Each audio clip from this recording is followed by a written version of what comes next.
chào tất cả các bạn, chào mừng các bạn đến với kênh móc len của Mimi Handmade. Hôm nay Mimi sẽ hướng dẫn cho các bạn móc một cái túi đựng thẻ ATM như thế này. Chúng ta có thể tận dụng cái túi này để mà đựng tiền luôn, cũng rất là dễ thương nha các bạn. Họa tiết hôm nay mình móc nè là những mũi đơn thôi, nhưng mà rất là xinh luôn đúng không các bạn. Và mình phối 3 màu. Ở trong này thì mình sẽ gài nút bóp nha các bạn. Các bạn có thể là tìm mua vài ngàn một nút thôi, rất là nhiều ở những cái tiệm mà bán kim chỉ may á, các bạn có thể tìm mua nha. Và ở đây mình đựng một số thẻ ATM cũng như là thẻ của rạp chiếu phim, rồi thẻ đi chợ rồi nè các bạn, rất là tiện lợi luôn. Các bạn có thể là để cái thẻ này cho các bé dùng để đựng tiền đi học cũng rất là xinh luôn, hoặc là các bạn có thể là làm size lớn hơn size này để các bạn đựng tiền luôn, rất là đẹp đúng không các bạn. Và cái mẫu này cũng rất là đơn giản và cũng dễ móc nữa. Mình nghĩ là các bạn sẽ móc nhanh thôi. Bây giờ chúng ta sẽ cùng bắt đầu nha các bạn. Hôm trước mình đã móc một cái chiếc đầm là tím hồng trắng á các bạn, cho nên là mình còn dư một cái số len thừa này, và hôm nay mình sẽ phối là tím hồng trắng luôn nha. Và cái loại len này á là miêu xuất hàng này các bạn, người ta thường gọi là miêu hàng, thì nó sẽ cái loại len á, cái cỡ sợi của nó sẽ nhỏ hơn miêu cô tông một tí thôi, cho nên ví dụ như cái này là 1.7 đi thì cô tông là 2.0 mm đó các bạn, cho nên là các bạn có thể là sử dụng miêu hàng hoặc là miêu cô tông không thành vấn đề gì hết nha. Các bạn sẽ chuẩn bị cho mình kim móc. Hôm nay mình sẽ móc kim 2.5 mm này nha các bạn. Còn nếu các bạn không có loại kim 2.5 á, các bạn sẽ dùng kim hai đầu số 34, và mình sẽ sử dụng cái đầu số 4 để mà mình móc nha các bạn. Chuẩn bị cho mình thêm cái hạt nút bóp nè để mà chúng ta may vào, kéo cắt len nè, kim khâu len cũng như là kim chỉ may nữa là xong nha các bạn. Màu tím là màu đậm cho nên mình sẽ sử dụng màu tím để làm cái phần thân nha các bạn, và nó cũng còn nhiều nhất luôn nè. Thì các bạn nếu mà còn dư cái loại len nào thì các bạn sẽ phối nha, màu đậm trước xong rồi tới màu nhạt và xong tới cái màu nhạt dần, như thế thì nó sẽ đẹp hơn nha các bạn. Ví dụ như các bạn có thể là phối nè màu xanh biển với lại màu xanh nhạt một tí và màu trắng, hoặc là màu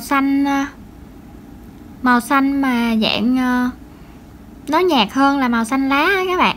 Xong rồi các bạn sẽ phối với màu xám, sau đó là các bạn sẽ phối với màu trắng cũng rất là đẹp nữa, hoặc là tím đậm xong rồi tới tím xong rồi tới màu hồng đậm á, xong tới màu hồng nhạt, xong tới màu trắng, như vậy thì nó sẽ nổi hơn nha các bạn.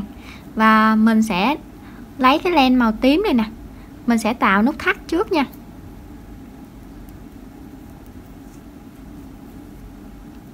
Các bạn sẽ móc lên cho mình 31 mũi móc xích, 2 3 4 5 6 7 8 9 10 11 12 13 14 15 16 17 18 19 20 21 22 23 24 25 26 27 28 29 30 và 31 nè các bạn.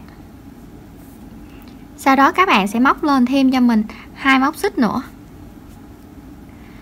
Các bạn sẽ đâm kim vào cái chân móc thứ 31, thay vì mình đâm kim vào nửa cái thân chân móc này, mà không, chúng ta sẽ xoay ngược nó lại. Chúng ta thấy một cái nhánh nó u lên đó các bạn, là cái nhánh này nè. Các bạn sẽ móc vào đây cho mình một mũi móc đơn, sau đó là các bạn lại lên 2 móc xích, đâm kim vào cái chân móc đó tiếp, các bạn lại móc một mũi móc đơn. Chúng ta sẽ được một cụm họa tiết như thế này nha. Xong các bạn bỏ 2 chân móc này, 1 chân móc, 2 chân móc, đâm kim vào cái chân móc thứ 3, các bạn sẽ móc cho mình một mũi móc đơn. Sau đó các bạn lại lên 2 móc xích, đâm kim vào cái chân móc đó nữa, móc một mũi móc đơn. Như vậy là cứ mỗi chân móc chúng ta móc mũi móc đơn, chúng ta sẽ lên thêm 2 xích, và chúng ta sẽ móc vào cái chân móc đó thêm một mũi móc đơn nữa để kết thúc cái hàng họa tiết. Sau đó là các bạn lại tiếp tục bỏ 2 cái chân móc nè, đâm kim vào cái chân móc thứ 3, đâm kim vào cái chân móc này, các bạn lại móc cho mình một mũi móc đơn. Các bạn biết vì sao mà mình đâm kim ở cái nhánh giữa này không? Tại vì một lát nữa mình không có cần phải viền lại á các bạn, mình chịu khó làm như vậy ha. Các bạn móc một mũi móc đơn xong, các bạn sẽ lên 2 mũi móc xích, đâm kim vào đây, móc cho mình một mũi móc đơn nữa. Tiếp tục bỏ 2 cái chân móc này, đâm kim vào cái chân móc thứ 3, các bạn lại móc cho mình một mũi móc đơn. Sau đó 2 móc xích và một móc đơn vào chân móc. Cách 2 chân móc, chúng ta lại móc một đơn, 2 xích, một đơn vào cùng một chân móc. Và các bạn sẽ làm tương tự như vậy đến cuối hàng luôn nha các bạn. Mình sẽ gặp lại các bạn khi các bạn móc đến cuối hàng. Mình đã móc đến cái chân móc cuối cùng rồi nè các bạn. Mình cũng sẽ móc vào đây một mũi móc đơn nha. Móc vào đây một mũi móc đơn là được nha các bạn. Vậy thì chúng ta sẽ được một cái form như thế này. Để nó sẽ có cái khoảng trống để chúng ta đưa vào nè các bạn. Như thế thì nó sẽ ok hơn ha. Bây giờ mình sẽ lên những cái hàng tiếp theo. Các bạn móc lên cho mình một móc xích, quay ngược đầu móc lại, đâm kim vào cái chân móc này, các bạn móc cho mình một mũi móc đơn. Chân móc đầu tiên á, chúng ta sẽ có những cái khoảng trống nè các bạn, những cái khoảng trống của cái họa tiết nè. Đây, cái họa tiết nào nó cũng có cái khoảng trống hết trơn á. Các bạn sẽ xem nha, xem chỗ của các bạn á. Cái này màu tím á, nó hơi không có thấy đường luôn nè các bạn. Các bạn chịu khó nha. Rồi bây giờ chúng ta sẽ đâm kim vào cái khoảng trống của cái lỗ này. Hồi nãy lúc mà chúng ta lên 2 móc xích là nó đã có cái khoảng trống á các bạn. Thì chúng ta sẽ móc một đơn nè, 2 xích và một đơn vào trong cái khoảng trống của họa tiết này. Tiếp tục di chuyển tới cái họa tiết kế bên, các bạn móc một đơn, 2 xích và một đơn vào. Dễ đúng không các bạn? Cái này rất là dễ luôn nè. Tiếp tục một đơn, 2 xích, một đơn ở cái họa tiết bên cạnh, làm lần lượt đến cuối hàng luôn.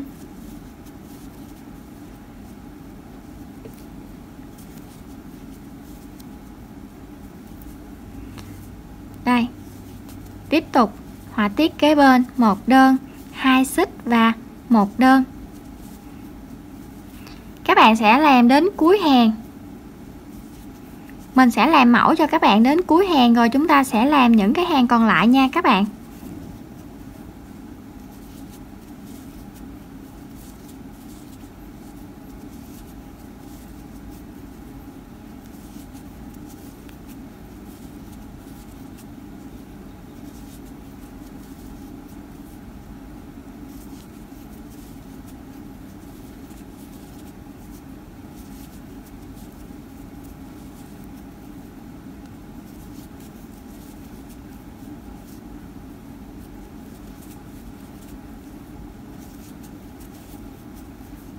Đây mình đã móc đến cuối hàng.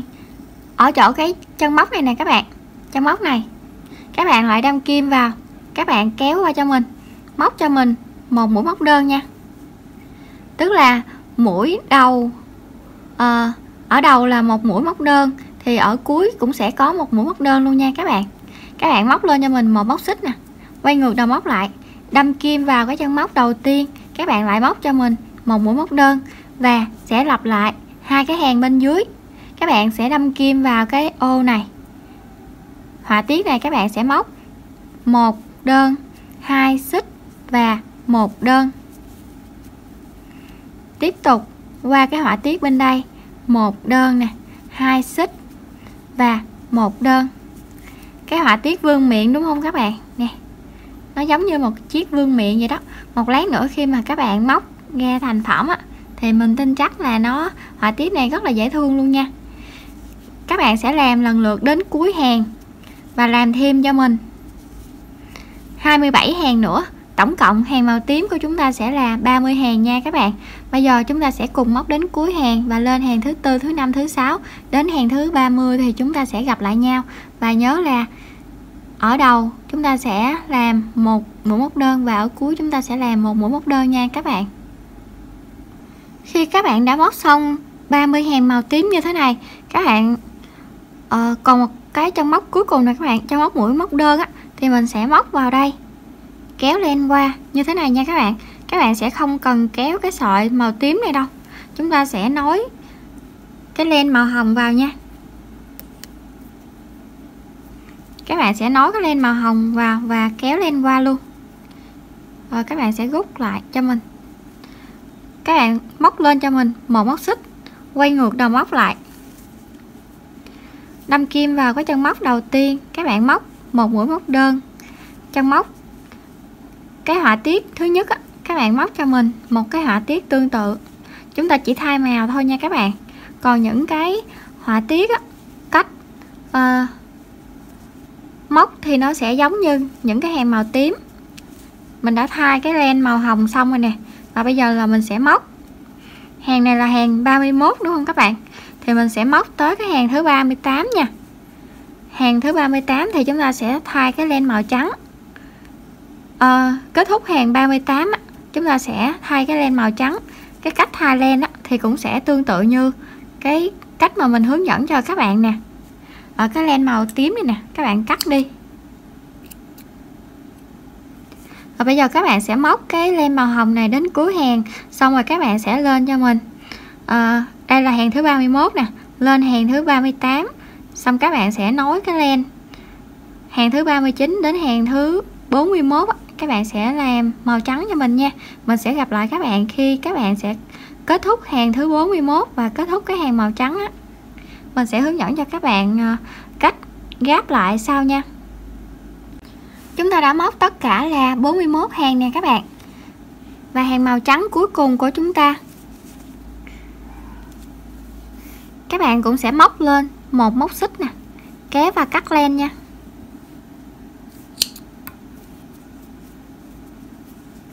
Các bạn sẽ giấu cho mình những cái sợi len thừa vào trong mũi móc nha các bạn, ở bên này luôn nè. Rồi mình sẽ hướng dẫn cho các bạn khâu cái này lại nha. Cái phơm túi của chúng ta nó sẽ như thế này nha các bạn. Bây giờ các bạn sẽ chọn một bề cho mình, hai cái bề này giống nhau thì chúng ta sẽ chọn bề nào cũng được nha các bạn. Sau đó các bạn sẽ cắt cho mình một cái đoạn len màu tím nè, để các bạn sẽ khâu lại nha. Màu tím thì mình sẽ tròn qua như thế này.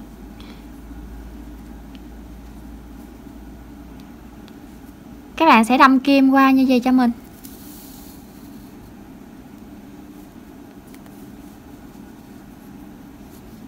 Rồi, tiếp tục là các bạn lại đâm kim xen kẽ các bạn.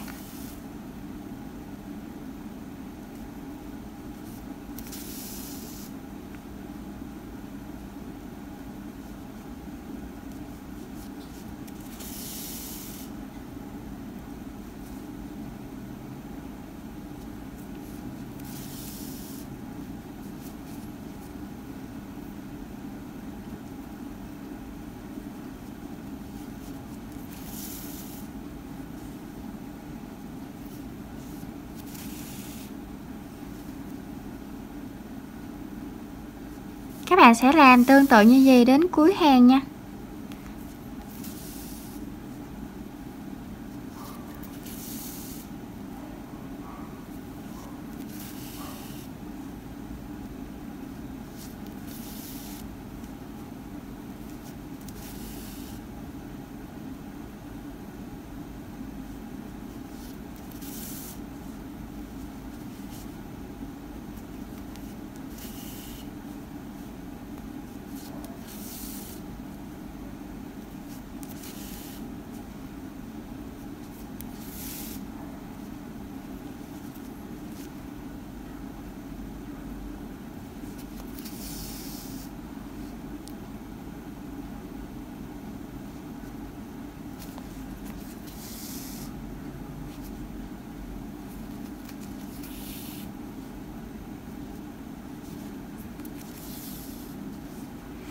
Và chúng ta cắt cái len này đi các bạn.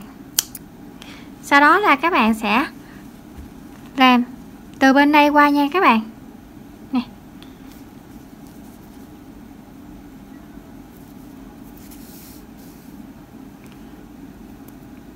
Rồi các bạn cứ làm xen kẽ đến cuối hàng luôn nha.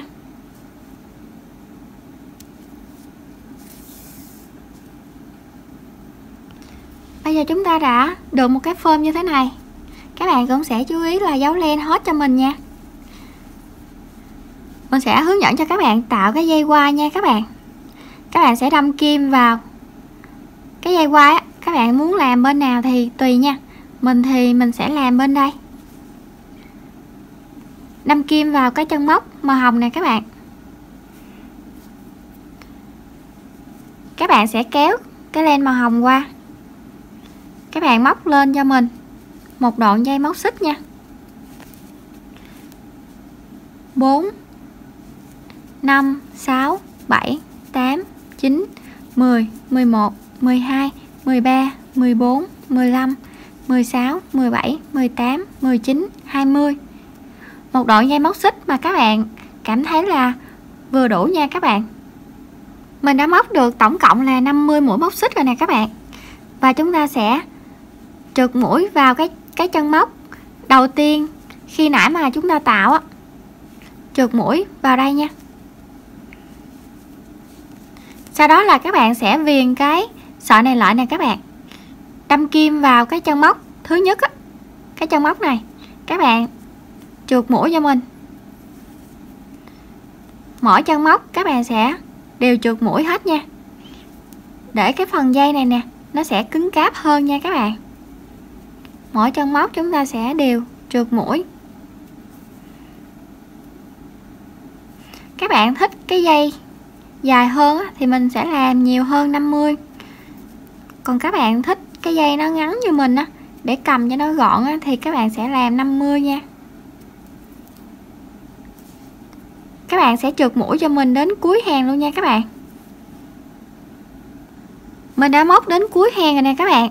Bây giờ mình cũng sẽ trượt mũi vào cái chân móc đầu tiên này nha.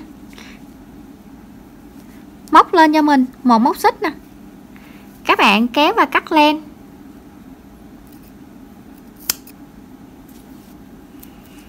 Mình sẽ rút chặt nó lại. Sau đó là các bạn cột hai cái này lại nè các bạn. Sau đó là các bạn sẽ đưa nó vào trong cái mũi móc nha.